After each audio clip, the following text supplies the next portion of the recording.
Bonsoir à toutes et à tous. Bonsoir à toutes et à tous. Bienvenue. Et bienvenue dans... Ouais. Pardon, je t'en prie. Je t'en prie, vas-y Solène, vas-y, je présente. Je vous souhaitais donc tous la bienvenue sur ce webinaire. On va parler ce soir de clôture comptable d'association et plus précisément comment bien la préparer. Donc peut-être avant de se lancer, je vais me présenter. Donc je m'appelle Solène, je suis responsable marketing chez Yapla, un logiciel tout en un pour les associations. Et j'ai le plaisir aujourd'hui d'être aux côtés de Jean-Yves Arras. Jean-Yves, voilà, bonsoir, bonsoir à toutes et à tous. Donc merci en tout cas de votre venue dans ce webinaire. Donc je crois que c'est la deuxième édition qu'on fait avec Yapla et en tout cas on remercie Yapla de l'invitation. Voilà, je suis donc Jean-Yves Arras, expert comptable du réseau Contacom et donc plus spécialement donc en charge d'une entité qui s'appelle Contacom Association et qui est dédiée justement aux associations de petite taille. C'est pas péjoratif, mais en tout cas on a donc des réseaux de cabinets comptables partout en France, enfin en tout cas surtout dans le Grand Ouest et sur la région parisienne, dans le Nord et un petit peu dans l'Est. Et puis on a dédié en fait une entité spécifique pour accompagner notamment nos clients associations. Voilà, donc je vous présenterai un petit peu notre organisation. Merci beaucoup Jean-Yves. Alors avant de rentrer dans le vif du sujet, un petit mot sur la présentation. Donc sachez que le webinaire il est enregistré. Vous allez recevoir la présentation qui est à l'écran avec la vidéo à la fin du webinaire. Et puis alors je vois qu'il y en a qui ont déjà compris comment fonctionnait Livestorm. Donc Livestorm c'est l'outil sur lequel on est actuellement en direct. Donc vous avez un onglet chat en bas à droite de votre écran pour nous faire un petit coucou, nous informer si jamais il y a un problème technique ou autre. Vous avez un onglet questions qui porte bien son nom puisque c'est ici que je vous invite à poser vos questions tout au long du webinaire et non pas dans l'onglet chat. J'attire votre attention là-dessus parce que dans l'onglet chat, on risque de les perdre. Donc, si vous avez des questions, utilisez bien l'onglet questions, pardon. Et puis, il y a un onglet sondage, mais on n'en a pas prévu pour aujourd'hui particulièrement. Et puis, quelques mots sur le programme d'aujourd'hui. Donc, l'objectif, c'est c'est chez Yapla. Donc, on est un éditeur logiciel, comme je vous le disais. Je vais vous présenter un peu plus en détail ce qu'on offre. Mais donc, l'objectif, c'est qu'on voulait faire appel à un expert, donc à Jean-Yves, d'ailleurs, que je te remercie d'ailleurs d'être avec nous ce soir, pour vous partager en fait des astuces et des connaissances très concrètes pour bien préparer votre prochaine clôture comptable. Donc, on va faire un petit tour de qui est-ce qu'on est Yapla pour ceux qui ne nous connaissent pas encore. Qui est-ce Contacom, qu'est-ce que vous faites, qu'est-ce que c'est? Et puis ensuite, on va rentrer dans le vif du sujet avec qu'est-ce que c'est que la clôture comptable. Jean-Yves, tu vas nous expliquer pourquoi c'est important pour une asso d'effectuer sa clôture comptable. À quel moment est-ce qu'on doit la préparer? Et puis, quelles sont les 6 étapes clés pour préparer sa clôture comptable? Et puis, on pourra se garder un petit moment d'échange de questions-réponses à la fin du webinaire. Voilà.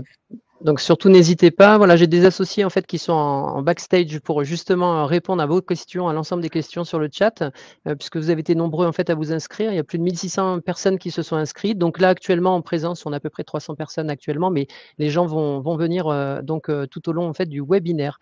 On vous a mis également des petits outils que vous pourrez récupérer effectivement dans le diaporama qui vous sera adressé. Donc vous avez des petits outils de téléchargement avec des petits tableaux Excel qui vous permettront de vous organiser. On va aborder tous ces sujets-là. Donc, n'hésitez pas surtout à préparer vos questions et poser toutes les questions possibles en matière comptable, puisque c'est le sujet d'aujourd'hui. Exact. Alors, un petit mot sur Yapla, simplement pour remettre le contexte pour ceux qui ne nous connaissent pas. Donc, Yapla, on est une plateforme de paiement et de gestion tout en un pour les associations. En fait, on permet tout simplement aux assos de se libérer un maximum de vos tâches administratives au quotidien, que ce soit en termes de collecte, d'inscription, d'encaissement de paiement en ligne. Donc, Yapla, ça regroupe plusieurs outils là que vous voyez à l'écran.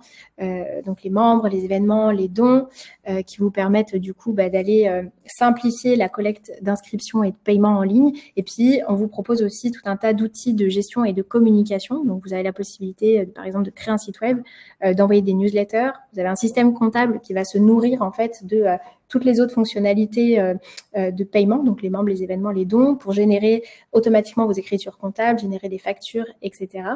Et puis, vous avez des outils un peu plus avancés de gestion pour piloter votre association en toute simplicité. Et donc, on a le plaisir d'être partenaire de Contacom pour vous apporter un peu d'expertise sur la partie comptable. Et du coup, est-ce que Jean-Yves, tu peux nous en dire un petit peu plus sur ce que c'est que Contacom? Tout à fait. Donc, on est un réseau d'experts comptables. Donc, nous avons un réseau qui est implanté, alors, historiquement dans le Grand Ouest, puisqu'on a notre siège qui se trouve à Laval. Et puis, on a fait l'acquisition de plusieurs cabinets et puis on s'est associé au fil du temps. On se retrouve au jour d'aujourd'hui en Aquitaine, sur la région ensuite parisienne, dans le nord de la France, dans l'Est, et puis moi dans le Sud-Est, puisque je gère deux cabinets sur le Vaucluse notamment. À côté de ça, on s'est spécialisé notamment sur les associations parce qu'en fait, on considérait qu'il fallait pouvoir accompagner les petites associations. Donc c'est le but de Contacom Association, c'est de permettre en fait de proposer un budget très réduit, pour accompagner les associations jusqu'à donc 152 000 € de budget de fonctionnement. Donc c'est vraiment dédié aux petites associations et puis pour les associations de taille plus importante, on les accueille dans nos agences classiques respectives. Donc Contacom aujourd'hui, c'est 46 associés, on a 700 collaborateurs et 36 000 clients actifs, donc sur lequel on intervient et notamment une équipe dédiée et spécialisée dans les associations. Donc au sein du réseau, donc je suis le référent associatif, donc dès qu'on a une question de cet ordre-là, généralement on me contacte. Voilà, donc et je partage avec vous les quelques sujets, voilà, qui me sont demandés par nos partenaires et avec plaisir. Donc du coup, Contacom Association, donc vous le verrez tout à l'heure, on vous laissera des slides, en fin de diaporama. Mais, en fait, on propose donc aux associations, donc on leur met à disposition un outil. Ils vont utiliser cet outil digital et ils vont pouvoir, nous, transférer, des pièces comptables et nous, on fait notre métier de tenue de comptabilité et on va donc jusqu'à l'établissement du bilan que l'on leur remet, donc voilà un petit peu, l'offre, qui est prévue quoi. Avec un cahier des charges du coup bien précis et du coup, on est, depuis quelques années, on commence à monter, vraiment en puissance, parmi, nos clients. Alors, je vous Dans le propose su Oui, oui. et, de rentrer dans le vif du sujet. Alors, Jean-Yves, est-ce que tu peux nous éclairer un petit peu sur qu'est-ce que c'est que la clôture comptable en tant qu'association, pour une association? Tout à fait. Donc, du coup, le sujet de ce soir, effectivement, c'est qu'est-ce que la clôture comptable? On a beaucoup d'associations, souvent, qui mélangent des vocabulaires. Donc, le but de ce soir, c'était un petit peu de remettre les choses en ordre et puis de pouvoir, en tout cas, aborder ces thématiques-là et comment bien organiser sa comptabilité. Donc, déjà, pour vous rappeler un petit peu un sujet précédent qu'on avait fait l'an dernier, c'était justement qu'est-ce que je dois tenir comme comptabilité? Une comptabilité donc de trésorerie ou une comptabilité d'engagement. Donc ça va dépendre effectivement des obligations qui sont les vôtres, notamment par des systèmes de taille économique. Donc généralement, la plupart des associations font des simples comptabilités de trésorerie, c'est-à-dire qu'en fait, on va avoir des flux d'informations qui vont être gérés un petit peu au fil de l'eau en même temps qu'on a un relevé bancaire. Donc le relevé bancaire va être traité comptablement et va être ensuite euh, euh, comptabilisé donc au sein de certains budgets de manière à permettre d'obtenir justement un compte de résultat, hein, d'exploitation sur l'association. Les comptabilités d'engagement, en fait, vont être beaucoup plus importantes en termes de travaux comptables. Ça va permettre de dissocier ce qu'on appelle les flux économiques par rapport aux flux financiers. Hein, donc la comptabilité de trésorerie, c'est vraiment un flux financier qui ensuite est dispatché en comptabilité en fonction de certains budgets.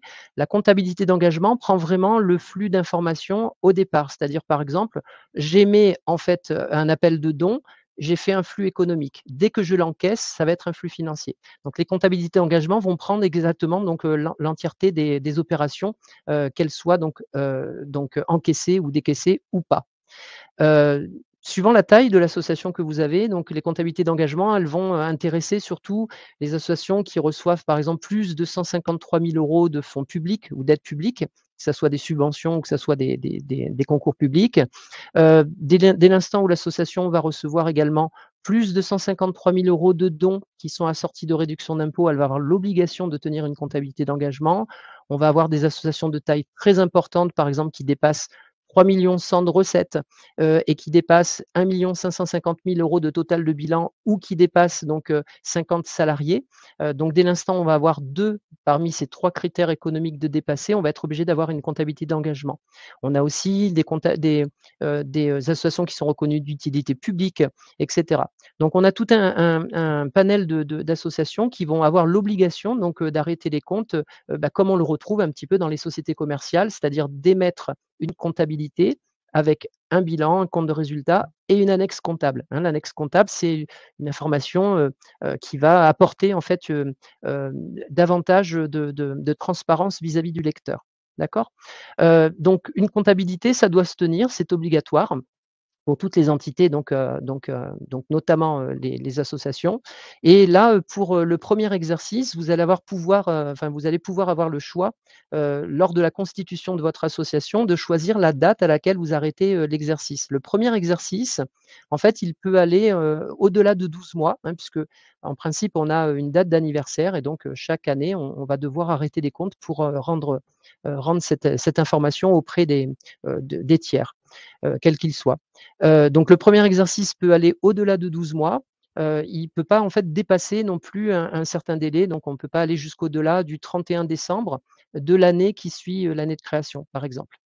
Donc une fois qu'on a donc, cette organisation comptable, donc, l'arrêté comptable, ça consiste en fait à enregistrer l'ensemble des opérations du début de l'exercice jusqu'à la fin de l'exercice.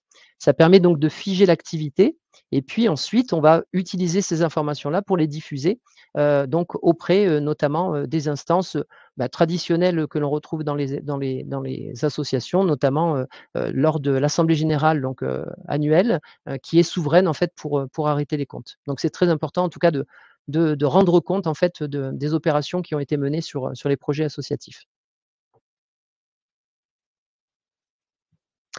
Merci Voilà, pour donc cette du coup ouais, je t'en prie, excuse-moi. je te laisse faire la transition.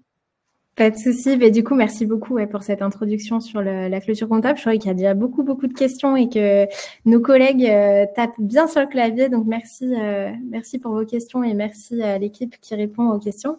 Jean-Yves, du coup, pourquoi est-ce que c'est important en fait d'effectuer sa clôture comptable en tant qu'asso? Alors du coup, on va vous inviter effectivement à tenir une comptabilité, c'est-à-dire donc du coup enregistrer l'ensemble des opérations, qui sont menées, pour les divers projets associatifs que vous avez. D'abord, c'est donc cette obligation que toute entité en fait, quelle qu'elle soit, que ce soit donc dans le secteur marchand ou dans le secteur non marchand, donc on doit effectivement donc, tenir cette comptabilité pour rendre des comptes, donc aux tiers. Ça permet tout d'abord d'analyser la bonne gestion, financière, et donc l'utilisation donc, des flux, dont dispose l'association. Et puis ensuite, ça permet également en tenant régulièrement sa comptabilité, de faciliter, la gestion au quotidien, voire éventuellement s'il y a des problèmes de trésorerie. C'est nécessaire également lorsqu'on va vouloir, avoir des financements pour les projets associatifs. Lorsqu'on va demander en fait des subventions, il va bien falloir, tenir une comptabilité pour rendre compte en fait de l'utilisation de l'argent public. Voilà. Et puis, le 1er, aspect, c'est surtout en fait rendre compte aux adhérents, hein, puisque c'est les adhérents qui font vivre l'asso, et donc, il est de bon ton quand même, de rendre compte à ses adhérents donc, au travers d'une assemblée générale. Et donc ce sont les statuts de l'association qui vont définir en fait cette obligation donc de tenir cette assemblée générale et à quel moment et comment on va pouvoir en tout cas convoquer l'ensemble de ses adhérents. Voilà, donc arrêter, les comptes, c'est en fait donner une transparence en fait aux opérations qui sont menées au sein de l'association. Merci beaucoup, Jean-Yves. Alors, du coup, à quel moment est-ce que on peut préparer la clôture comptable de son asso?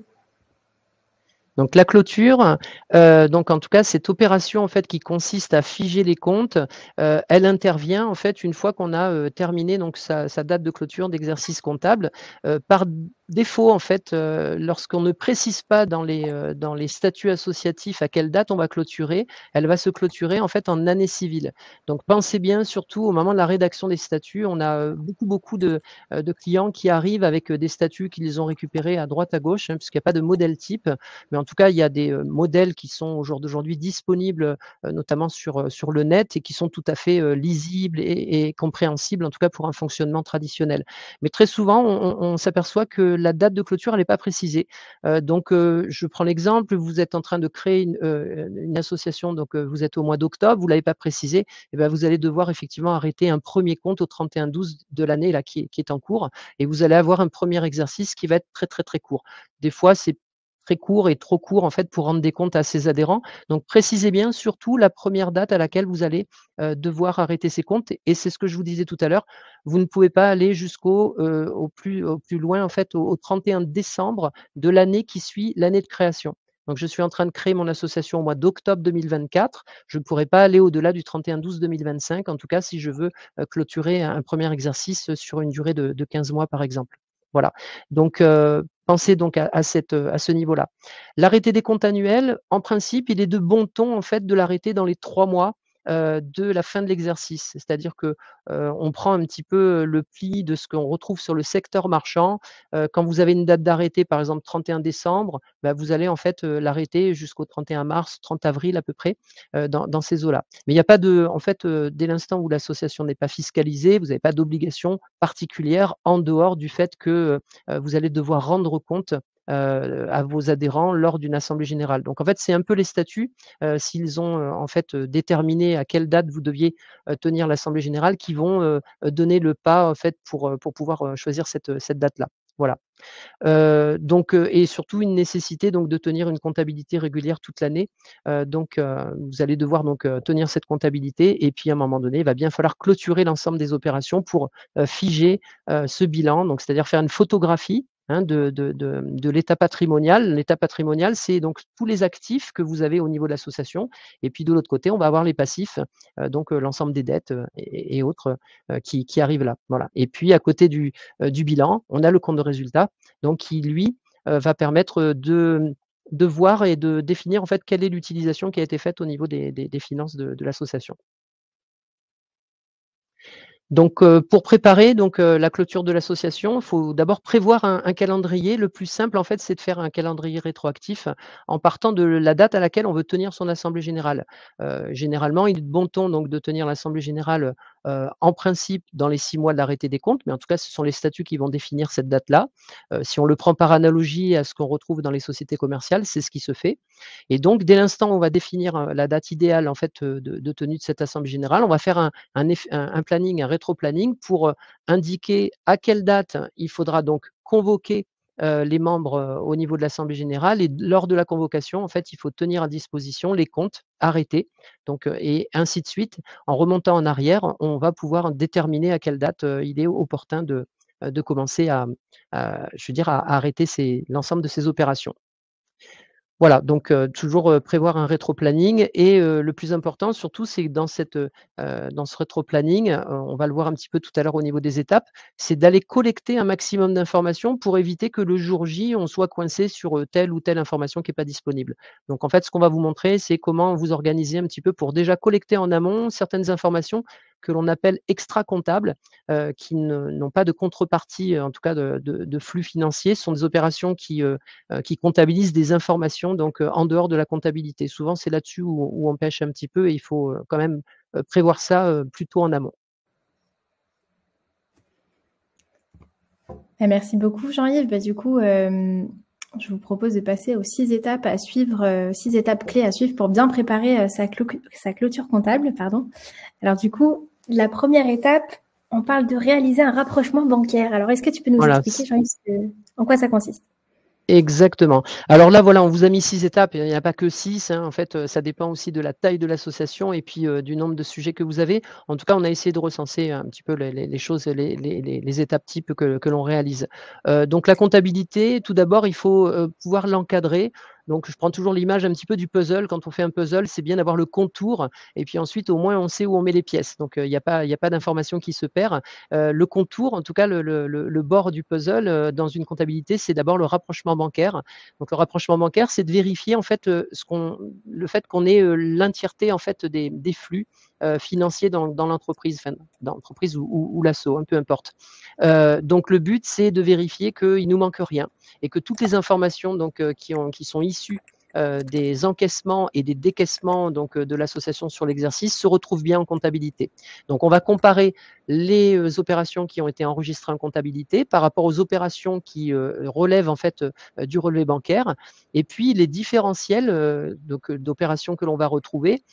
Soit ce sont des opérations qui nous manquent, on va les rajouter en comptabilité, soit éventuellement on a des présences en comptabilité de certaines opérations, mais que l'on ne retrouve pas sur le relevé bancaire. C'est le cas par exemple si j'émets un chèque en règlement pour un fournisseur quelconque, peut-être que le fournisseur ne l'a pas encore encaissé et donc on va avoir ce qu'on appelle les opérations en suspens. Pareil, j'ai des remises de chèques que je remets à la banque, le temps que la banque l'indique sur le relevé bancaire. Des fois, il y a des petits délais de traitement qui s'opèrent et donc on peut avoir des différentiels d'informations entre la comptabilité et le relevé bancaire. Donc le but, c'est de réaliser cet état de rapprochement pour bien marquer et bien centrer, donc cibler les opérations qui provoquent en fait le différentiel de mouvement. Voilà. Dans les comptabilités de trésorerie, on n'aura pas de différentiel, on aura vraiment une comptabilité qui colle avec le solde bancaire. Donc c'est déjà de vérifier qu'on a tout. Une fois qu'on a tout, on pourra ensuite ranger, je dirais, les informations au niveau des cases, donc au travers du fameux plan comptable qui permet d'enregistrer l'ensemble des opérations. Donc ça, c'est la première étape. Merci beaucoup Jean-Yves. J'en profite, je vois quelques questions dans le chat qui demandent si on peut faire du rapprochement bancaire dans Yapla. Donc c'est pas un système qui est automatisé. Par contre, vous avez tout à fait la main pour rentrer des écritures comptables et donc au fil de l'eau de ce qui arrive dans votre compte bancaire, vous pouvez tout à fait rentrer petit à petit les informations dans Yapla pour avoir petit à petit une cohérence entre vos relevés bancaires et puis votre exercice. Tout à fait. Donc, c'est vrai que cet outil, en fait, va vous apporter en tout cas une professionnalisation et ça va vous permettre vraiment de vous encadrer dans vos opérations. Alors, il est vrai qu'on peut faire sa comptabilité sur une feuille de papier. Très souvent, les gens la font au travers de Excel voilà, pour prendre en tout cas un logiciel de type tableur. Donc, Excel étant quand même le plus utilisé. Mais par contre, après, c'est bien d'utiliser des outils très professionnels et qui vont vous apporter en tout cas une gestion notamment de vos adhérents, donc ce qu'on appelle un CRM comme Yapla, et puis qui va vous apporter aussi d'autres outils. Donc là, on vous a mis un petit peu je dirais des références sur cet outil-là qui est très pratique. Donc la deuxième étape, une fois qu'on a fait donc l'ensemble des opérations bancaires, on va du coup vérifier aussi si on n'a pas aussi des créances qui restent encore à recouvrer. Vous avez fait des appels, je veux dire, de cotisation, vous avez fait des factures de prestations liées à certains projets associatifs. Essayez, et il est de bon ton, en fait, de montrer la meilleure image possible au niveau de votre bilan. Donc, si vous avez des créances qui ne sont pas encore encaissées, et ben, quelques temps avant en fait, le bilan, mais en tout cas, essayez de le faire régulièrement, relancez vos clients. Et là, notamment sur Yapla, Solène nous avait fait un petit screenshot là, pour vous montrer une des fonctionnalités du logiciel qui permet justement d'envoyer, une fois que vous avez fait des factures, directement des relances automatiques. C'est assez professionnel, c'est assez propre. Le but étant d'encaisser le maximum de créances dehors pour montrer le bilan le plus joli possible avec une trésorerie voilà, qui est présente au sein de l'association à la date de clôture. Voilà. On vérifie également qu'on a donc la présence de toutes les factures d'achat et de prestations donc en comptabilité. Donc, comme on aura fait donc l'ensemble des rapprochements bancaires, on va se retrouver peut-être avec des soldes clients qui sont donc encaissés et sur lequel on aura oublié peut-être de comptabiliser la facture en amont ou l'appel de don en amont, etc. Donc ça, vous allez donc essayer de chercher en tout cas la présence de ces opérations-là et pouvoir ensuite solder ces comptes pour en rajoutant donc l'écriture comptable qui vous manquait. Pareil, vous avez peut-être à l'intérieur donc de la comptabilité de trésorerie que vous avez fait, vous avez rentré des opérations donc de paiement, mais par contre vous n'avez pas rentré les achats. Donc toutes ces opérations vont vous permettre de remettre vos comptes donc en place et surtout de vous assurer de l'exhaustivité des opérations puisque c'est ce qu'on cherche à faire. Voilà, donc vous avez donc cet outil qui est proposé. Donc la troisième étape, ça paraît logique, mais en tout cas, je le dis parce que certains utilisent des logiciels qui ne sont pas forcément en conformité. Alors aujourd'hui, on a la loi qui, depuis 2017, oblige les logiciels comptables à être certifiés dans le sens où ils vont pouvoir émettre un fichier que l'on appelle le FEC. Vous avez peut-être dû entendre parler, donc c'est le fichier des écritures comptables. Il est normé, donc il y a une norme comptable qui oblige les logiciels à être, les éditeurs de logiciels comptables à être dans la norme. Donc en principe, la troisième étape que je suis en train de vous décrire, elle est incongrue dans le sens où aujourd'hui tous les logiciels sont équilibrés, c'est-à-dire qu'on a des opérations ce qu'on appelle en partie double avec un débit et un crédit et on a toujours des équilibres. Voilà, donc, mais par contre, il y a certains vieux logiciels qui n'ont pas été mis à jour ou qui sont piratés ou des choses que vous utilisez que vous avez retrouvées sur le net qui est pas forcément conforme, qui sont pas pardon, forcément conformes et sur lequel vous allez devoir donc vérifier, que vos écritures sont équilibrées et que vous avez un actif et un passif qui est équilibré, un compte de résultat, classe 6, classe 7 qui est également équilibré. Donc dès que vous trouvez des anomalies, ce qu'on appelle au niveau de vos balances, une balance comptable, c'est la liste des comptes avec l'ensemble des soldes qui sont dedans. Si vous trouvez que c'est pas équilibré, il va falloir rechercher, l'écriture qui a pu éventuellement, être en défaut, quoi. Ça arrive très souvent quand on a des logiciels donc pas aux normes et sur lequel on peut avoir une coupure, de courant ou une coupure internet et on peut avoir ce genre de dysfonctionnement. Il y a quelques années en arrière, il y a très longtemps en arrière, c'était, très souvent le cas. Au jour d'aujourd'hui, c'est très rare, quoi. Mais en tout cas, on vous le dit. Vous avez également des logiciels qui ont des problématiques, en gardant des centimes, donc derrière en fait la virgule. Des fois, on garde 5 à 6 positions et les arrondis quand les logiciels sont mal fabriqués, on peut avoir des petits centimes voilà, qui se trouvent au milieu de tout ça. 4e étape, réaliser aussi un inventaire de vos stocks. On oublie très souvent en fait qu'on a éventuellement dépensé, certains, budgets d'achat, mais que les achats ne serviront que, sur des projets futurs. Donc normalement le stock, c'est quoi? C'est recenser l'ensemble des achats que vous avez faits qui ne sont pas encore consommés, dans l'exercice en fait sur lequel ils sont intervenus. Je pense par exemple, vous achetez des stocks de goodies, des t-shirts, que vous n'avez pas encore distribués à vos adhérents et que vous conservez pour les années, suivantes. Et bien, en fait, en faisant l'inventaire de ces stocks, ça vous permettra de neutraliser l'ensemble de ces achats et de vous les garder pour des budgets futurs, hein, qui interviendront dans les exercices à venir. Voilà, donc surtout, pensez à le faire. Vous aurez donc, sur le petit PowerPoint là qui vous sera mis à disposition, vous avez ici une petite touche là, télécharger le modèle. Donc je vous ai en fait construit un petit modèle, d'inventaire, pour pouvoir vous organiser. C'est un petit tableau Excel, donc n'hésitez pas à le télécharger. Ça sera en tout cas un début de commencement d'outils qui vous permettra de mieux vous organiser. Hein, donc surtout de recenser, l'ensemble des achats que vous pourriez avoir qui sont concernés par ceci, quoi. Voilà, 5e étape, une étape comme je vous le disais, importante parce que souvent ce sont des informations extra-comptables. Dans les associations, vous avez en fait, des comptes spéciaux qui sont, dits de classe 8, et qui concernent en fait ce qu'on appelle les contributions volontaires. Alors dans les contributions volontaires, on va retrouver, bah, les heures de bénévolat.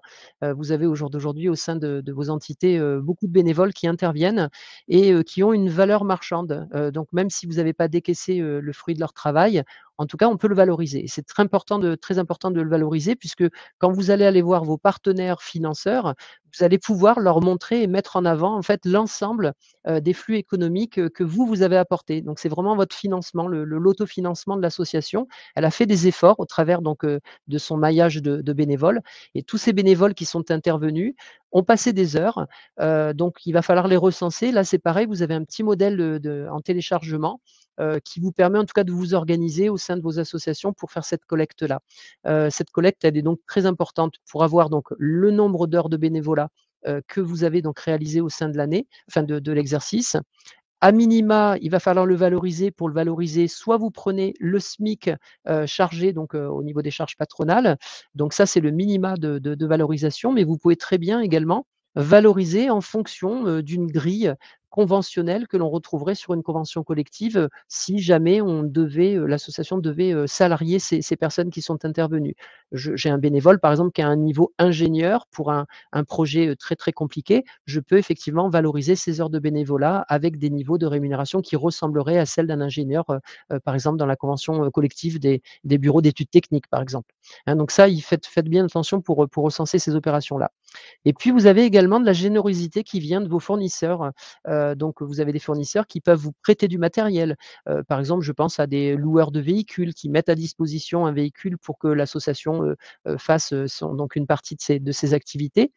Donc en fait, ils vont donc, vous envoyer à la limite le coût de la prestation qu'ils ne vous feront pas payer, mais en tout cas, il va falloir recenser ces informations-là pour pouvoir donc les valoriser et les mettre, dans le compte de résultat pour, justement montrer, cette information très, très, très importante. Pareil, on renvoie ce genre d'informations également en annexe des comptes annuels, pour indiquer le nombre d'heures de bénévoles, intervenus.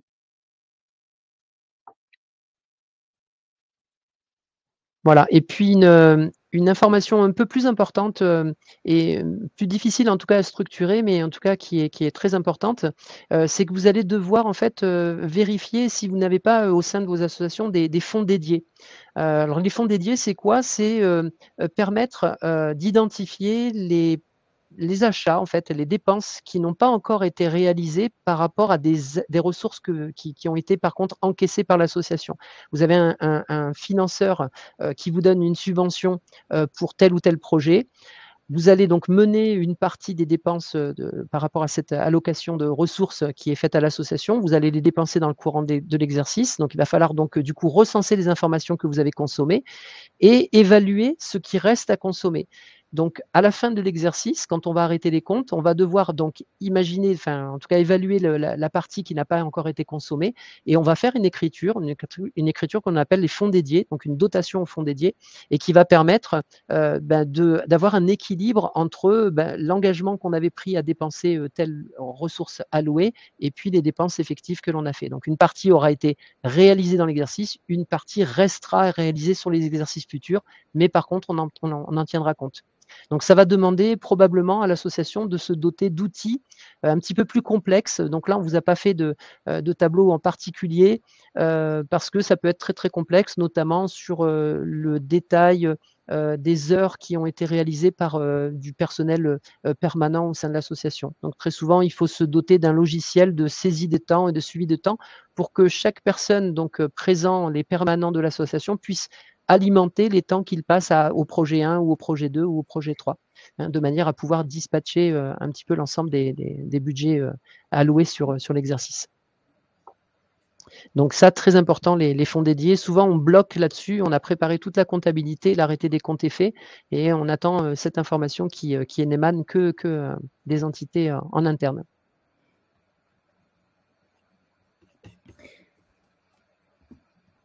Merci beaucoup, Jean-Yves. Voilà, donc tout à fait. Donc du coup, en synthèse, hein, ce qu'il faut retenir de tout ça, c'est que du coup, un arrêté, ça se planifie, hein, parce que si on s'y prend au dernier moment, après on va courir dans tous les sens pour essayer de chercher des informations. Vous allez avoir votre comptable qui va bloquer parce qu'il va vous dire, moi je veux bien vous donner votre bilan, mais il manque ça, ça, ça, ça.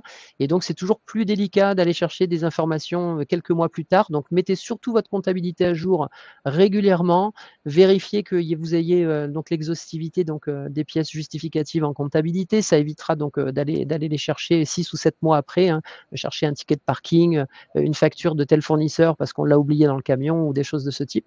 Donc ça se planifie.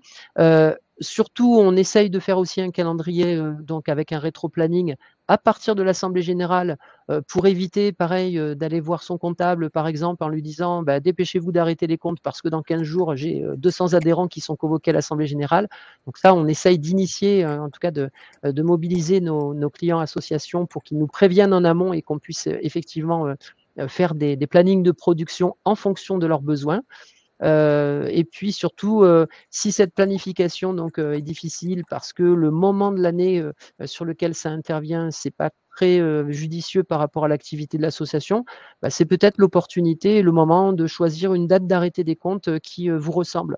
Je prends l'exemple, vous avez un club sportif qui arrête en année civile, c'est peut-être pas judicieux. Le fait d'arrêter ses comptes en fin de saison sportive, au mois de mai ou au mois de juin, c'est peut-être un peu plus judicieux. Vous avez des associations aussi qui démarrent avec leurs adhérents un petit peu sur les rentrées scolaires au mois de septembre. Donc, le fait d'arrêter les comptes au 31 juillet ou 31 août, ça leur permet de repartir sur des bonnes bases. Donc, vous avez peut-être aussi des choix dans l'arrêté de vos comptes qui doivent ressembler fortement en fait à qui vous êtes, qu'est-ce que vous faites et à quel moment vous êtes en tout cas le plus disposé à arrêter vos comptes. Donc un petit toilettage juridique peut-être s'impose et surtout souvent quand vous n'avez pas prévu ça dans les statuts, donc rappelez-vous, c'est les années civiles en fait qui font foi et donc en année civile, on va se retrouver avec un goulot d'étranglement où quasiment la totalité des acteurs économiques arrêtent leur compte en année civile parce que c'est souvent un petit peu plus simple. Mais le fait de d'étaler la charge de travail dans le temps, ça peut être aussi une bonne opportunité. Donc nous, on invite toujours en fait nos clients, qu'ils soient dans le secteur marchand ou le secteur non marchand, à bien en tout cas arrêter les comptes pour que ça soit à la fois fluide, à la fois que l'organisation soit bien équilibrée, et puis surtout de choisir une date à laquelle le bilan, l'image du bilan, elle est la plus propre possible. Toujours montrer un maximum de trésorerie, à la limite, des fonds associatifs qui soient équilibrés, et puis surtout un moment de l'année où on n'a pas trop de stocks sur lesquels on va pouvoir alléger des inventaires éventuellement sur certaines entités. Voilà, donc il y a pas mal de questions qui vont intervenir, on va pouvoir y répondre. Donc Solène, je te laisse. Voilà. Oui, bah oui, merci beaucoup. Peut-être qu'avant de rentrer dans le vif de toutes les questions, un petit mot peut-être sur comment Yapla et Contacom, on peut vous accompagner en fait au quotidien dans les sujets de comptabilité et autres, en tout cas en ce qui concerne Yapla. Donc comme je le disais tout à l'heure à l'introduction, donc Yapla c'est une plateforme tout en un, donc on vous permet globalement de collecter vos paiements, cotisations, dons, billetterie, et on intègre un système comptable qui va aller se nourrir de tous les paiements que vous allez recevoir, encaisser à travers ces fonctionnalités, cotisation, dons, billetterie. Et ça va vous permettre d'avoir une base comptable avec toutes les écritures comptables qui sont automatiquement générées. Vous avez des états comptables qui sont là. Et voilà, ça vous permet d'automatiser la facturation, l'émission de reçus fiscaux, notamment. Et puis, on a du coup, côté Contacom, Jean-Yves, est-ce que tu veux faire un petit récap sur comment vous pouvez accompagner les associations dans tous les sujets? Oui, tout à fait. Alors, j'ai vu dans le chat passer vite fait, parce qu'il y a plein de questions là qui sont là, on va pouvoir y répondre, etc. Mais il y en a une notamment, le principal, c'est est-ce qu'on est tenu d'avoir un expert comptable? Non, pas du tout. On est dans des relations contractuelles. Vous n'avez aucune obligation d'avoir un expert comptable. En revanche, si vous avez besoin d'un expert comptable, nous, on est un peu spécialiste, en tout cas sur les associations. Donc, Contacom Association, en fait, a été dédié donc exclusivement en fait aux petites entités qui n'avaient pas forcément les moyens de s'acheter, en tout cas les services d'un expert comptable. Donc on a essayé de faire un tarif très édulcoré, par contre en mettant un cahier des charges. Donc on utilise des outils en fait digitaux. On met à disposition de nos clients associations des outils qui vont leur permettre, par exemple, il y a une application sur smartphone qui va permettre de prendre une photographie de la pièce comptable. Ça va s'envoyer ensuite dans votre dossier. On va avoir des gens qui vont la saisir. Et donc, on va tenir la comptabilité pour vous. Ça va pouvoir vous permettre en tout cas de vous alléger et puis de vous consacrer à votre projet associatif et non pas forcément à la comptabilité. Et puis, on va aller jusqu'au bilan, bilan qu'on vous présentera, qu'on arrêtera avec vous et que l'on vous remet entre les mains. Voilà, donc vous aurez les tarifs de nos prestations donc à la fin du diaporama. C'est accessoire. Sachez que en tout cas, vous pouvez nous contacter également et puis contacter surtout Yapla. Yapla, très important, en tout cas, un outil donc, qui va vous permettre de gérer au quotidien votre association. Et je rebondis aussi surtout sur l'aspect des reçus fiscaux, très très important. Aujourd'hui, on a beaucoup de sujets, en tout cas beaucoup de questions sur ce sujet-là. L'administration fiscale a renforcé pareil les contrôles des associations qui émettent des CERFA un petit peu à tort. Et donc des outils comme Yapla, ça vous permet en tout cas de vous organiser, d'organiser du crowdfunding, etc., des recherches de fonds et puis de gérer votre association au quotidien, surtout la relation client, quoi. Merci beaucoup, Jean-Yves. Alors, du coup, on va passer aux questions. Il y en a pas mal qui ont déjà été répondues. J'en profite pour remercier à nouveau nos collègues qui sont dans le chat et qui ont travaillé fort là pour vous répondre. Tout à fait, merci beaucoup. Voilà, et on a toujours 350 participants à peu près au jour d'aujourd'hui là qui sont là maintenant en direct. Donc n'hésitez pas à poser encore vos questions. Et puis du coup, Solène, je te laisse poser éventuellement quelques questions pour que je puisse y répondre en ligne, quoi. Oui, oui. Alors, on va essayer de répondre à tout le monde si jamais il y en a qui passent à la trappe parce que j'en ai vu pas mal des questions dans le chat. Alors, on n'arrivera pas à les récupérer. Par contre, je vous invite à les poser dans l'onglet questions. J'insiste vraiment, sinon on n'arrive pas à les récupérer dans le chat. Alors, j'en ai une, mais je ne sais pas si ça manque pas un peu de contexte. Donc, quels sont les critères d'une association pour savoir si elle est soumise à la déclaration ou pas? Alors, la déclaration de quoi? En fait, il faudrait préciser en fait la question. Ouais, le contexte. Voilà. Alors, est-ce que c'est une déclaration donc de l'IAS fiscale éventuellement? Donc, on va imaginer que c'était l'objet de la question. En fait, ne sont concernés par le dépôt d'une déclaration de résultats uniquement les associations qui sont donc fiscalisées. Ce qu'on appelle fiscalisées, c'est les associations qui sont soumises en fait aux impôts commerciaux. Alors, les impôts commerciaux, ils marchent toujours par trois. C'est la TVA, l'impôt sur les sociétés et la CFE, c'est-à-dire la contribution foncière des entreprises. Voilà, donc certaines associations, effectivement, sont fiscalisées dès l'instant où en fait elles ressemblent fortement en fait à une société que l'on retrouverait dans le secteur marchand. Dès l'instant où on n'est plus dans le critère non lucratif, hein, je vous rappelle, le critère non lucratif, c'est 3 choses. Il faut que en fait les bénévoles interviennent de façon bénévole, c'est-à-dire non rémunérés, de façon directe ou indirecte, c'est-à-dire qu'il ne faut pas qu'ils aient la moindre rémunération qui ait affecté le compte de résultat. Donc ça, c'est la première chose. La deuxième chose, en fait, il ne doit pas y avoir de distribution de bénéfices, quelle qu'elle soit. Donc, par exemple, si on a une association qui appartient à une société commerciale, admettons, et qu'elle distribue l'équivalent de dividendes, ça, c'est interdit. En tout cas, ça va la fiscaliser. Et puis, on a le troisième élément également, c'est il ne faut pas que les bénévoles puissent avoir la rétribution de biens qui sont inscrits à l'actif et qui appartiendraient donc du coup à l'association. Donc, dès l'instant où on est à but non lucratif, on n'a pas de souci, on n'a pas de souci de fiscalité. D'accord ? Par contre, après, on a certains critères qui vont éventuellement amener l'association à être fiscalisée. Et donc, il y a des étapes en fait qui sont suivies par l'administration avec des faisceaux d'indices qui vont peut-être l'amener en fait à se prononcer sur la fiscalisation de l'association. Notamment, si jamais vous avez le président, le trésorier qui se rémunère, notamment qui se rémunère au-delà de 3/4 du SMIC, donc on va considérer en fait qu'ils ont une rémunération et qu'à ce titre, du coup, ils enlèvent en fait le premier critère de la non-lucrativité, par exemple. On va avoir des associations qui sont très très proches du secteur marchand, hein, qui ont des liens très étroits avec des sociétés commerciales. Du coup, par extension, l'administration fiscale va les fiscaliser. Et puis, on en a d'autres en fait qui se considèrent, enfin en tout cas qui sont sur un métier très très proche du secteur marchand. Par exemple, vous avez des associations qui vont faire de la formation. Et effectivement, donc du coup, on a ce qu'on appelle la règle des 4 P.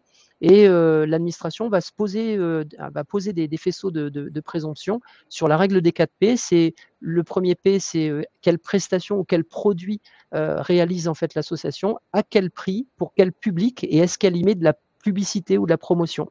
Donc les faisceaux vont amener l'administration éventuellement à la considérer comme étant une société. Et auquel cas, dès l'instant où vous avez donc du coup une fiscalité dans votre association, vous aurez effectivement l'obligation d'émettre, comme toutes les sociétés commerciales, une liasse fiscale en temps et en heure. Voilà, j'espère avoir répondu en tout cas à cette question, si c'était l'objet de la question. Ça permet en tout cas de faire des petits rappels. Merci beaucoup Jean-Yves. Alors, on a quelques questions qui sont très, très précises. Alors, peut-être que ça vaudra le coup d'avoir un échange peut-être email, mais je pense par exemple à Francis qui nous dit, donc, notre association a un fonctionnement calqué sur le calendrier scolaire. Les prélèvements URSSAF des salaires d'août et septembre sont prélevés en octobre et novembre. Quels conseils nous donnez-vous pour la date d'arrêté comptable ? Alors, c'est vrai qu'à un moment donné, intellectuellement, il est toujours plus facile en fait de raisonner avec, par exemple, des trimestres civils ou en tout cas une année calendaire classique, donc une année civile en fait. Hein. Donc, mais par contre, rien ne vous empêche d'arrêter vos comptes au 31 août et quand à un moment donné vous avez des prélèvements de charges sociales qui se font au trimestre, ben, votre comptable en fait, la personne qui se chargera en tout cas de la comptabilité, votre trésorier, fera simplement des prorata de temps. Donc, quand on arrête au mois d'août, et bien simplement on a le 3e trimestre de l'année qui est découpé en 2 tiers, voilà, puisqu'on aura le mois de juillet et le mois d'août qui seront pris en compte et le mois de septembre, lui, ne sera pas pris en compte puisqu'il ira dans l'autre exercice. Donc, c'est vrai que découper des fois les exercices sur des dates avec des trimestres civils, c'est intellectuellement un petit peu plus facile pour les gens pour gérer leur comptabilité. Mais en tout cas, n'hésitez pas à arrêter les comptes au 31 août si vous le souhaitez ou au 31 juillet. C'est pas très, très grave. Il faut que ça colle en fait à une réalité plutôt économique. Donc, on a pas mal d'associations qui démarrent, qui font leur rentrée au 1er septembre avec des tarifications au 1er septembre pour leurs adhérents. Je pense par exemple à des associations qui font des cours de yoga ou des cours de sport amateur. Et donc, le fait d'arrêter les comptes au 31 août, bah, ça permet en tout cas de repartir avec les compteurs à zéro. Donc, pensez bien surtout à calquer votre date de clôture en fonction du mode d'organisation que vous avez. Vous avez des systèmes d'associations qui font par exemple des appels à cotisation avec des systèmes d'abonnement. Donc, des fois, le fait de faire des abonnements au trimestre ou à l'année, ou etc., peut être un peu compliqué quand on arrête les comptes. Donc, essayez de réfléchir pour que vous ayez le moins de travaux possible en fait au moment de l'arrêté des comptes. Ça peut être très très fastidieux des fois quand on a choisi la mauvaise date. Voilà.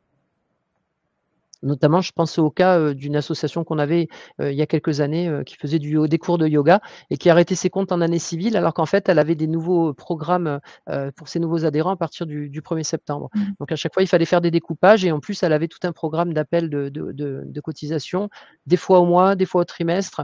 Les trimestres n'étaient pas connus, c'est-à-dire que c'était des trimestres à partir du moment où le client, enfin l'adhérent venait dans l'association. Donc les gens qui rentraient au mois de novembre, ils avaient un appel trimestriel qui était en novembre, décembre, janvier. Donc en fait, ça faisait des découpages partout. Et quand on commence à avoir 400 ou 500 adhérents, vous avez le trésorier qui peut éventuellement s'arracher les cheveux, comme on dit, quoi. Donc n'hésitez pas surtout à organiser votre comptabilité en fonction de vos habitudes d'organisation. Merci beaucoup Jean-Yves. Alors, on a à présent une question donc d'Esteban qui nous dit « J'ai entendu dire que bientôt les associations seront obligées de passer par un expert comptable et de faire un bilan comptable de la même manière qu'une entreprise pour pouvoir prétendre à des fonds publics. Que pouvez-vous nous dire à ce sujet ?» Voilà, alors aujourd'hui, de toute façon, il n'y a pas d'obligation. Aujourd'hui, on est vraiment dans des obligations contractuelles, hein, donc il n'y a pas d'obligation légale en ce sens. Quand on dépasse certains critères, effectivement, on a cette obligation-là. Vous avez par contre des financeurs qui obligent dans les conventions de financement à rendre des comptes au travers en fait d'un arrêté comptable qui serait soit réalisé par un expert comptable, soit éventuellement donc ratifié voilà, certifié en tout cas par un commissaire aux comptes qui interviendrait cette fois-ci donc en qualité d'audit légal, quoi. Voilà. Donc, mais c'est les conventions en fait qui le définiront, quoi. Et au moment où ça sera obligatoire, vous en serez bien sûr informé. Et là, vous aurez l'obligation donc de prendre un expert comptable et vous pourrez faire appel, par exemple, à nos services. N'hésitez pas. Et sinon, vous avez pas mal d'experts comptables aussi sur la France entière. Merci beaucoup, Jean-Yves. Alors, nous avons Mathieu qui nous demande « Je n'ai pas bien compris, cet écart entre relevé bancaire et écriture comptable doit obligatoirement être présent en AG ou partagé aux adhérents ?» Non, du tout. Ouais. Non, non, du tout, il n'est pas présenté en assemblée générale, c'est simplement en fait votre première étape pour tenir une comptabilité en bonne et due forme, tout simplement. Donc c'est un document interne hein, que vous conservez au sein de l'association, mais en tout cas vous allez présenter des comptes en assemblée générale, arrêter des comptes d'abord, et donc pour arrêter ces comptes, encore faut-il être sûr d'avoir ce qu'on appelle l'exhaustivité des opérations, c'est-à-dire être sûr que l'ensemble des opérations qui sont intervenues dans l'exercice sont bien en comptabilité. Donc il va falloir comparer, donc du coup, l'ensemble des flux que vous avez comptabilisé par rapport à l'ensemble des flux qui sont à l'intérieur de votre relevé bancaire. Alors, si vous tenez une comptabilité de trésorerie, vous aurez les soldes qui vont coller, mais quand on tient une comptabilité d'engagement, on peut très bien avoir émis en comptabilité, ce que je disais tout à l'heure, je donnais l'exemple, on a émis un chèque auprès d'un fournisseur, par exemple. Donc, du coup, en comptabilité, la facture, elle est soldée. Par contre, le fournisseur a mis un petit peu de temps, le temps d'encaisser ce chèque-là, et on va retrouver l'opération qui va être débitée sur le compte bancaire quelques semaines plus tard ou quelques jours ou quelques mois plus tard. Donc du coup, on va avoir des écarts entre le relevé bancaire au moment où on arrête les comptes et la comptabilité. Donc c'est cet état, ce qu'on appelle l'état de rapprochement bancaire, qui permet de faire le lien entre les deux opérations. Mais ça reste purement interne, c'est pour permettre au comptable de dire, bon, c'est bon, cette première étape est faite, je peux avancer et je peux commencer à terminer mes travaux comptables, quoi. Merci beaucoup. Alors, concernant la valorisation du bénévolat, il faut le présenter au compte de résultat dans les classes 7. Alors non, alors pas dans les classes 7, je l'indiquais tout à l'heure, il y a des classes, en fait, une classe spécifique, une classe spéciale qu'on appelle la classe 8. Donc vous avez des comptes en fait qui sont déterminés par le plan comptable et qui vous permettent d'utiliser en fait cette valorisation-là. Donc il va falloir donc recenser les informations au travers d'un petit outil. Donc là, vous aurez à disposition l'outil Excel que je vous proposais. Alors c'est un exemple, hein. Vous pouvez effectivement l'étoffer, mais en tout cas c'est déjà un début de commencement de collecte d'informations. Une fois que vous avez valorisé donc l'ensemble de ces heures de bénévolat, vous allez avoir en fait un volume d'heures de bénévolat et vous allez passer une écriture comptable dans la classe 8 directement. Donc c'est un compte de classe 8, 86 au débit, donc on peut aller plus loin, 864 par exemple au débit, et du coup de l'autre côté ça va être un compte 87 au crédit, voilà, tout simplement. Et c'est une information qui va descendre en bas du compte de résultat, c'est une information extra-comptable. On appelle ça extra-comptable parce qu'elle n'a pas donné lieu à un flux financier au sein de la comptabilité. Merci beaucoup. Alors, il y a Pierre qui nous demande « Ma clôture est au 31 décembre. Comment prendre en compte les fonds reçus dans Yapla lorsqu'ils seront lorsqu'ils ne seront versés sur le compte bancaire au 15 janvier. Alors, ça fait référence au fait que sur Yapla, donc tous les paiements que vous encaissez, ils sont obligatoirement conservés 15 jours sur votre compte Yapla. Donc, c'est comme un compte séquestre, en fait. Et c'est seulement 15 jours après qu'ils seront reversés sur votre compte bancaire. Je ne veux pas dire de bêtises, mais je pense que ce qui compte, c'est la date à laquelle il y a eu l'encaissement. La transaction a été effectuée et puis la date à laquelle vous recevez les fonds. C'est ça, tout à fait. C'est pour ça que vous avez toujours des décalages entre le traitement des reçus. Souvent, par exemple, vous faites, il y a beaucoup de gens qui font des dons en fin d'année. Vous avez fait un don, par exemple, le 15 décembre et vous allez avoir le reçu qui va être réalisé par l'association parce qu'elle est de taille importante et vous allez recevoir le reçu en janvier ou en février. Bon, ce qui fait foi, donc même si la date du reçu, elle est datée de janvier-février, ce qui fait foi, c'est la date à laquelle le paiement a été réalisé. Et c'est là où, effectivement, le reçu va vous permettre de bénéficier donc, de la réduction d'impôt auquel vous avez droit, quoi. Alors, je rappelle, du coup, j'en profite un petit peu pour ce petit clin d'œil-là, pour vous rappeler que, du coup, l'administration a renforcé ses contrôles en matière de dons, donc notamment sur les CERFA que vous émettiez. Donc, autrefois, on utilisait un modèle de CERFA que toutes les associations ont connu. Depuis le 1er janvier 2021, en fait, ça a disparu. Maintenant, il y a 2 modèles de CERFA qu'il faut utiliser. C'est-à-dire l'ancien modèle, il ne faut plus l'utiliser, il n'est plus valable, donc l'administration ne le reconnaît pas.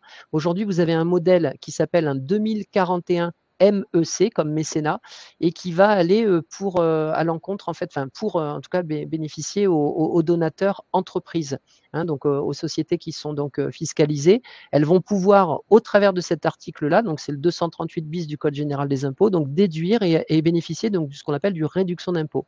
Et puis vous avez pour les particuliers cette fois-ci un 2041 RD et qui va permettre aux particuliers soit d'avoir une réduction d'impôt sur le revenu, donc c'est l'article 200 du Code général des impôts, 200, et l'article 978 qui permet d'avoir une réduction au niveau de l'IFI. L'IFI, c'est l'impôt forfaitaire, l'impôt sur la fortune immobilière.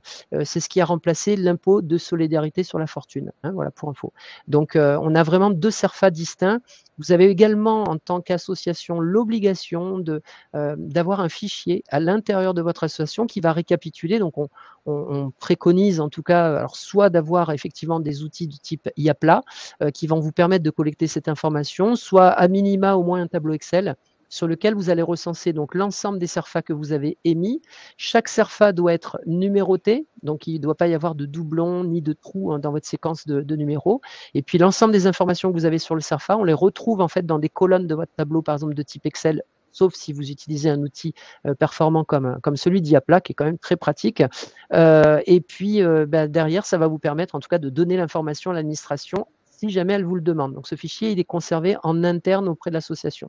Par contre, l'association a une obligation de donner 2 informations à l'administration fiscale, c'est-à-dire le nombre de CERFA qu'elle a émis dans son exercice social et surtout le montant total des dons dont elle a bénéficié.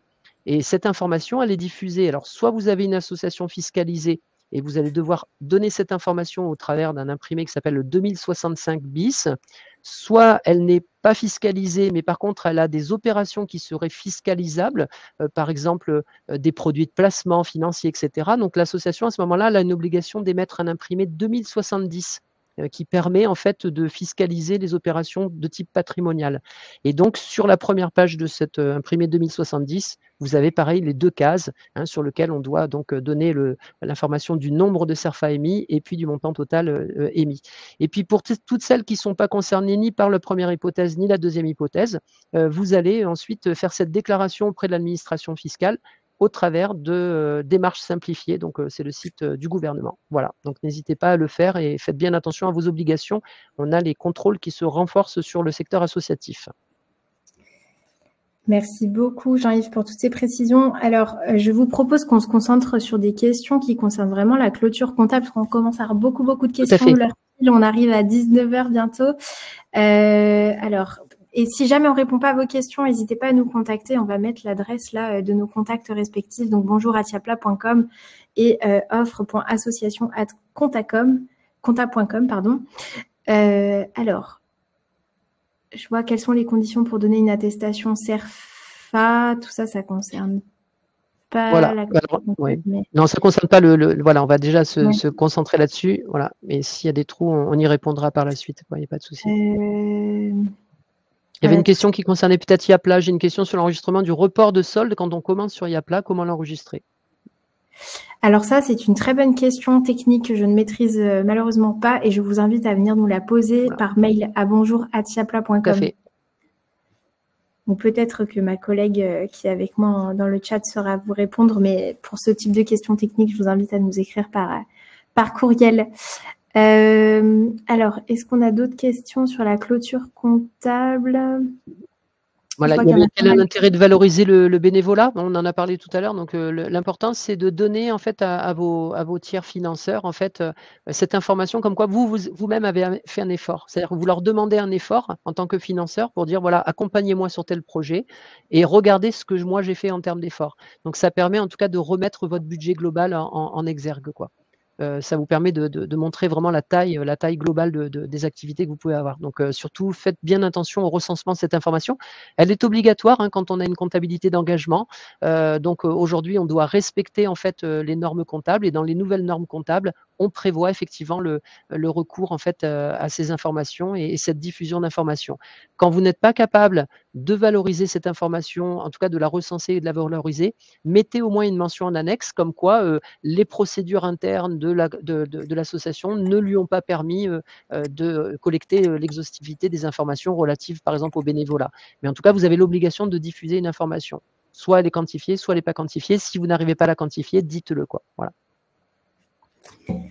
On a une question de Marie-Amélie qui nous demande si on aurait un modèle de clôture comptable spécifique à partager.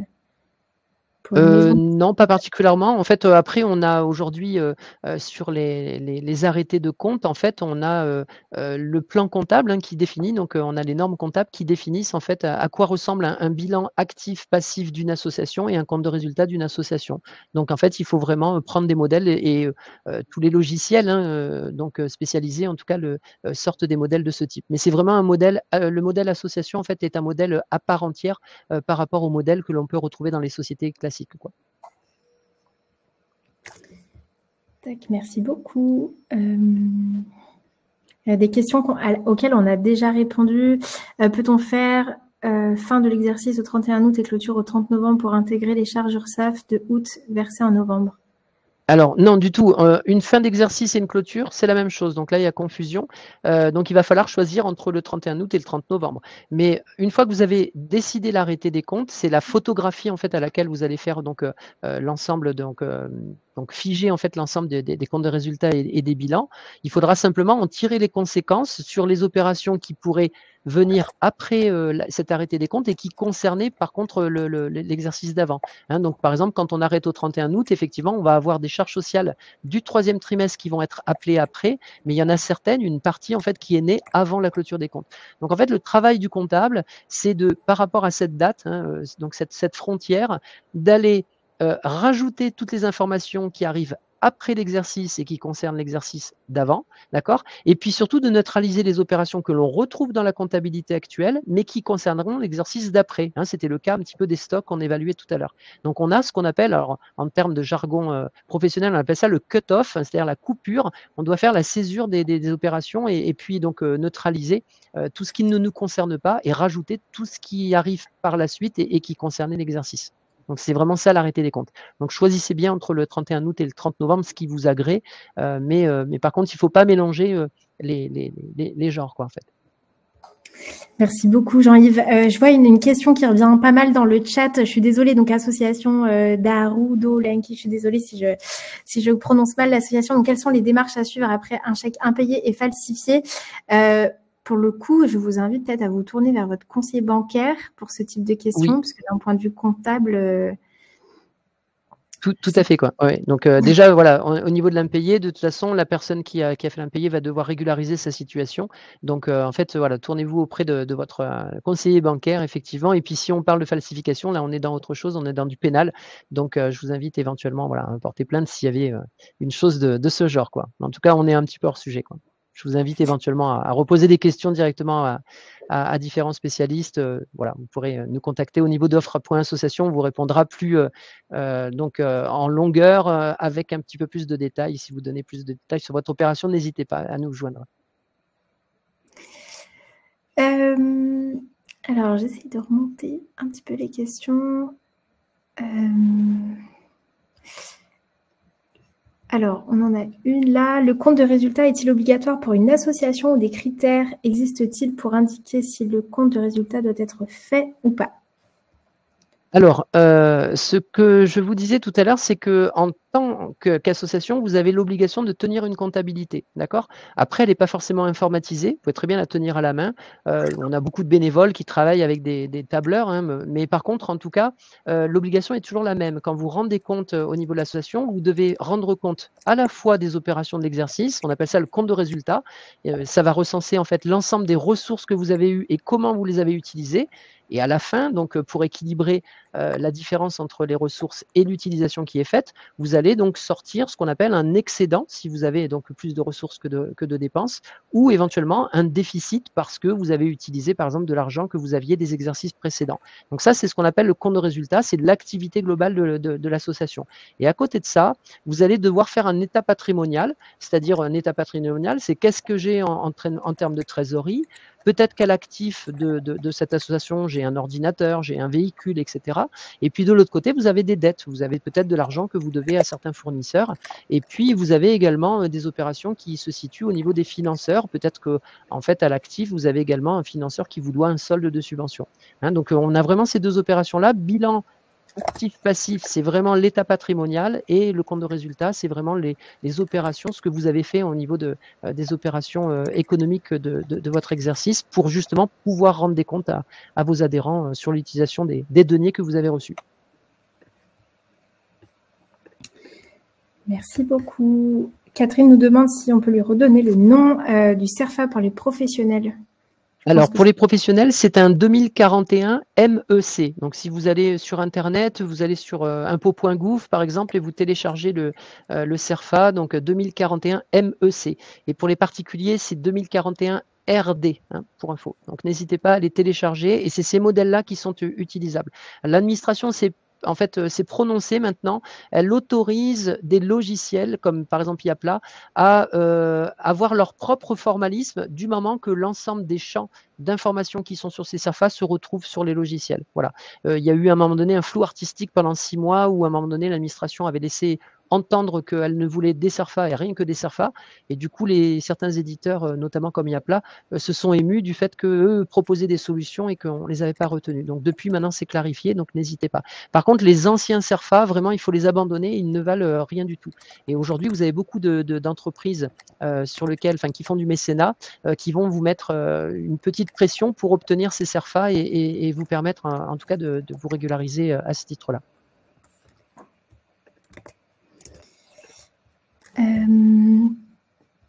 Alors, une autre question. Notre président nous dit que l'âge annuel pendant laquelle nous validerons la clôture comptable... notre président nous dit de gérer l'âge annuel pendant laquelle nous validerons la clôture comptable car il ne sera pas disponible. Est-ce possible? Sommes-nous obligés d'avoir tous les membres, notamment le président? Alors, normalement, le président, il est là pour effectivement gérer l'Assemblée. Il peut très bien en fait déléguer à l'un de ses administrateurs au niveau du conseil d'administration le fait de pouvoir le faire à sa place, du moment que l'Assemblée générale a été convoquée en bonne et due forme. Et puis après, par contre, au niveau donc des membres, ce sont les statuts en fait qui vont définir ce qu'on appelle le quorum. À un moment donné, il va falloir quand même que pour que les décisions soient prises, qu'il y ait un quorum qui soit atteint. Et donc, c'est vraiment toute la précision va intervenir au niveau des statuts, puisque c'est les statuts qui vont définir en fait la règle en l'état. Mais si souvent les statuts donc sont faits par analogie à ce que l'on retrouve dans les sociétés commerciales, voilà, il va falloir avoir effectivement la majorité des gens présents pour pouvoir valider voilà, cette assemblée générale et prendre les bonnes décisions. Merci beaucoup. Maurice qui nous demande si un vérificateur des comptes internes à l'association peut-il arrêter les comptes? Oui, tout à fait. En fait, on n'a pas l'obligation d'avoir un expert comptable, hein, comme je vous l'indiquais. Alors, sauf dans certains cas où on a un commissaire aux comptes, voilà, qui peut être nommé. Alors, le commissaire aux comptes n'a pas le même rôle que l'expert comptable, hein. Il est là pour assurer que les obligations comptables sont respectées, que le droit comptable est respecté, et donc il va donc certifier que les comptes représentent une image fidèle des opérations de l'exercice écoulé. Donc, hormis ce cas-là où on a ce qu'on appelle un audit légal, après, il n'y a pas d'obligation en fait à avoir un expert comptable. Donc, la personne qui est en interne en charge de l'arrêté des comptes peut très bien arrêter les comptes, et puis ce sont ces comptes-là qui seront présentés en assemblée générale. Mais faites attention aussi aux conventions que vous avez signées avec les financeurs qui vous obligent très souvent à rendre des comptes avec des comptes certifiés, en tout cas certifiés soit par un commissaire aux comptes ou soit arrêtés par un expert comptable.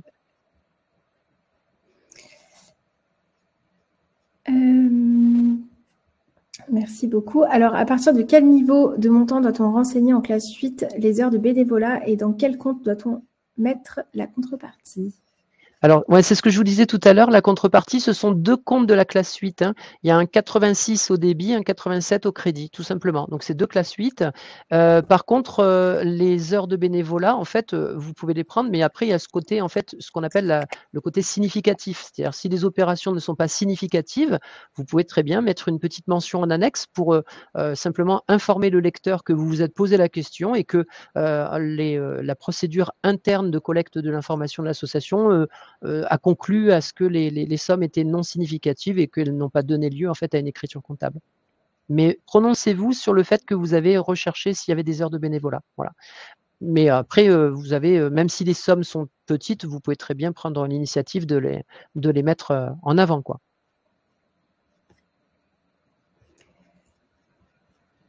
Et donc, il n'y a pas que les heures de bénévolat, je rappelle, hein, donc surtout les biens mis à disposition au travers de l'association de façon gracieuse, et puis les prestations de services aussi. Vous avez des prestataires de services qui, des fois, qui offrent leurs services, qui vous disent, voilà, ça aurait dû vous coûter effectivement ma prestation 1 000 €, ben, je vous en fais cadeau. Voilà, donc ça, c'est pareil, ce sont des contributions volontaires qu'il faut collecter et donner en termes d'information. Ça a quand même de l'importance sur des compositions budgétaires. On a une autre question encore de Carbone qui nous demande prêt à l'association. Si je fais un prêt à l'asso pour aider à payer les prestations, comment on le déclare? Eh bien, normalement, après, vous avez en matière civile, dès l'instant où on a des prêts de personnes qui interviennent au-delà de 5 000 €, on doit faire une déclaration 2062. Donc, c'est une déclaration que doit faire, l'une des deux parties doit faire à l'administration fiscale pour justement déclarer ses prêts, hein. Donc, ça existe entre particuliers également. Donc faites-le. Après, faites très attention quand même aux prêts réalisés sur les associations. Donc, il faut que ça soit encadré et que ça ne soit pas fait n'importe comment, parce qu'il faut notamment définir le recours au prêt. L'association va avoir recours à un prêt. Il faut que le conseil d'administration quand même vote la réalisation de ce prêt et l'autorisation de ce prêt, et surtout de définir après dans quelle modalité les prêts seront remboursés. On se retrouve, nous, des fois, avec des clientes qui arrivent de l'extérieur sur lesquelles on voit des prêts qui perdurent depuis plusieurs années, où il y a un flou artistique et on ne sait pas qui a autorisé, etc. Et puis, on ne sait pas surtout dans quelle mesure en fait, l'association va pouvoir ou devoir en fait rembourser ses prêts. Donc, faites très attention à ces déclarations-là. Mais en tout cas, il y a une déclaration fiscale à réaliser et chaque année, elle doit être faite avant le 15 février de l'année suivante. Voilà. Donc, vous devez recenser l'ensemble des opérations que vous avez réalisées. Merci beaucoup, Jean-Yves. Dans le passif du bilan annuel, dans le fonds propre, comment calculer le fonds associatif? Alors, dans les fonds propres, en fait, les fonds associatifs, ce sont les fonds, en fait, c'est l'équivalent du capital que l'on a dans une société. Très souvent, au moment de la création de l'association, vous avez les fondateurs qui vont apporter des fonds associatifs et qui vont définir si ces fonds, en fait, ils vont devoir être remboursés à terme ou pas. Voilà, et donc c'est ces fonds-là qui interviennent dans un compte spécifique. Tout simplement, et qui vont être utilisés durablement en fonction de la convention qui a été passée, qui vont être utilisés durablement par l'association ou pas. Voilà. Vous avez ce qu'on appelle des fonds associatifs avec droit de reprise ou certains qui ne sont pas avec des droits de reprise. Donc ceux qui ne sont pas avec des droits de reprise, en fait, ça va être l'équivalent en fait du fonds de roulement qui a été donné par les pères fondateurs en fait à l'association pour pouvoir travailler quoi. Et après sur ceux qui sont avec droit de retrait, et la convention aura défini dans quel délai en fait ces fonds devront être remboursés par l'association une fois qu'elle aura initié en fait son propre fonds de roulement. Voilà, donc je ne sais pas après s'il reste encore des questions. Solène, on peut répondre encore un petit moment. Qu'il est 19h08, je vous conseille, éventuellement, je vous informe qu'on va peut-être terminer à 19h10 pour essayer de rester dans le timing ce qu'on avait prévu, puisqu'on avait dit aux gens qu'on arrêterait vers 19h. Donc on fait un petit dépassement, mais ça ne me dérange pas en tout cas de rester, n'hésitez pas.